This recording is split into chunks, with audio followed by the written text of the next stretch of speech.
This is Andi Purewal for ID Boxing. We are here in Las Vegas and I'm joined by the mountain Dean Whyte. Dean, you get where water cannot get. How you doing? Yeah, all is good, man. All is good, man. We're just enjoying this lovely weather. We touched down yesterday and it's all good, you know, my partner here. And we're looking forward to tomorrow, man. It's all good. Dean, Canelo always brings vibes. He always brings that huge Mexican following. But what did you make of the weigh-in today with the audience in attendance? What an amazing turnout. An audience, great. You know, they're chanting Canelo. Canelo come out to some form of a Mexican rapper. And it was interesting, man. I think it was good. It's really nice. It's very hot. Very, you know, it's a different. I enjoyed it still. Pretty hot though, but I mean, I enjoyed it nevertheless. Better than the cold. I'm sure people back home are probably, you know, not too happy with the weather. So I'm pretty happy. The trilogy bout obviously takes place tomorrow night. How do you anticipate this one playing out, Dean? That's a hard one. Look, you got Canelo coming off of a loss, so he's going to be rearing and hungry and wanting to, you know, make amends and, you know, kind of show people that, look, that was probably a one-off, you know, bad day at the office. And, you know, Golovkin, he had a hard fight against Morata. So, I mean, Father Time isn't on his side. He's 40 plus.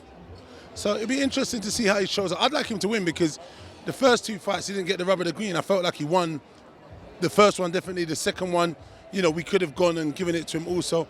And obviously the business side of things, they gave it to Canelo. So I'd like him to win for history's sake, you know, because it's unfair that he's a draw, a loss, and then whatever tomorrow night may be. But, you know, like I said, age isn't on his side. He's 40 plus. He took a lot of punishment in that Morata fight. Canelo's in his prime. He's got a grudge. He's got a point to prove, and it's going to be interesting how he comes out tomorrow night. I could see him really being very menacing and maybe getting a stoppage because, you know, I don't know. I don't see him stopping Triple G, but the ref might just say, you know what, enough's enough, and it just depends how much he puts his foot on the pedal. Dean, away from this fight, I should get your thoughts on a few other things. Fury-Joshua is a big talking point up in the heavyweight division. Would it be the right move, in your opinion, for Anthony to take that fight? Not right now. I'd like to see it next year, possibly. I'd like him to have a bit more time. He's coming off a loss. I get it.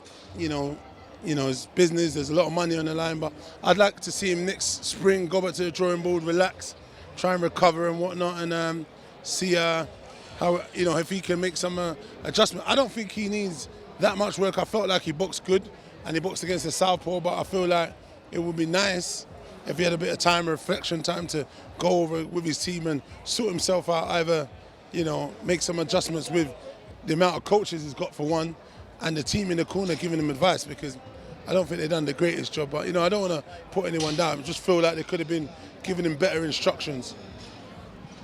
There's been a huge talking point as to whether or not he should take it, and one of the things people say is if he loses, he's lost 4 of his last 6 fights, how damaging does that become to his commercial value? Yeah, probably, of course it makes a big dent, but yeah, again, he's still AJ, he's going to be a fan favourite. It might be more damaging to him mentally. Yes, big man. You know, how does he recover from that? How does he, you know, when you look in the mirror, you say, well, fucking hell, man, I've lost quite a lot in the last few. But Derek Chisora seems to do good, you know, in what he's done, and he's lost quite a lot of fights. I think he won one of the ones the other day, and that was his first in a very long time. So, I don't know, but some people are mentally tougher than others, so, you know, I don't think it'd be good for him personally. You know, and we'd like him to come back. I think there's some great fights out there for him. I feel like, you know, they should take their time, but this one seems to be quite rushed at the minute. But good luck to him, and hopefully, you know, he can do his thing. Alexander Usyk calling for a Deontay Wilder fight if Fury-Joshua does go ahead. How much credit does Alexander deserve to continue to want to face the best in the division, put everything on the line and risk it all? Yeah, but, you know, he moved up to the heavyweight division for this kind of campaign. Look, the guy, to be honest, has got a lot more experience than all these guys put together, if truth be told. If you look at Wilder's credentials as an amateur, Joshua's, and probably Fury's, he's probably had more fights than all of them. Even with, I've always about 370 fights all in. I'm sure they probably had about the same, those boys, 40s, maybe 50. So he's way ahead of them experience. Fury's another one who's boxed since he's 5, 6, so they probably got equal kind of experience in that. But I mean, in terms of campaigning, he's had probably a lot more fights than them. And he's unified champion now, so why not let him go and fight someone and he wants to make his stamp? Let's see what Wilder can do with that right hand, you know what I mean? That is literally, as you said it there, that's my next question. We all know how devastating that right hand can be, but Alexander, with a supreme technician of a ring, who would you back in that fight? Would Deontay land it? Do you know what? I think at some stage it would land, but I don't know. He's crafty enough, he moves enough, he rides the shots enough. Alexander Usyk, he's got so much experience. I'm not sure. I think he'd have enough to manoeuvre and escape. I'm sure he's faced big punches. Bradis was a big puncher, maybe not as much as him, but but he did struggle in there when he got caught out one of the times. But I mean, Bradis probably got a bit more boxing IQ and experience than Deontay Wilder. But I mean, look, Deontay Wilder's working. He's been chilling for a minute now, so hopefully he's going to come back and he's going to look new and improved. Malik Scott's in his corner. Malik Scott is a student of the game, understands boxing, and is trying to bring some new stuff to him. So hopefully, that'll bring something out of him. But like I said, sometimes you can't treat old dog new tricks, man. I think it'll be a good fight, nevertheless. But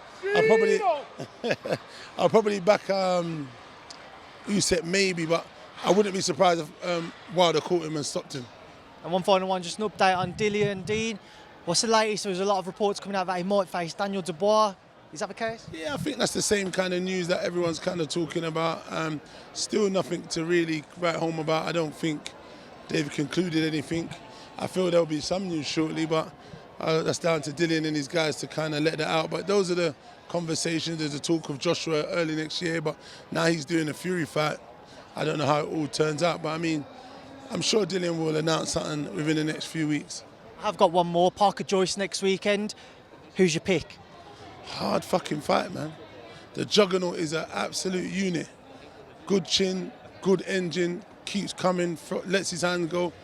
Parker, skillful, moves a lot, good technician, does fade a little bit in the later rounds. Not the right man to be fading against. I don't see him knocking out Joyce, but I could see Joyce kind of getting one of those mercy stoppages because he just won't stop punching. But it's going to be interesting. Hopefully, maybe, yes, my man. Hopefully, we'll see if he's improved his tank, man, and it might be interesting. I was going to go back for that, but I might just stay around and stay out here. Not maybe here, but stay somewhere in the USA and watch it. Just enjoy the warm weather. Exactly. Dean, listen, I appreciate your time. Enjoy the rest of your time out here in Las Vegas, and thank you for speaking to me in ID Box. As always, guys.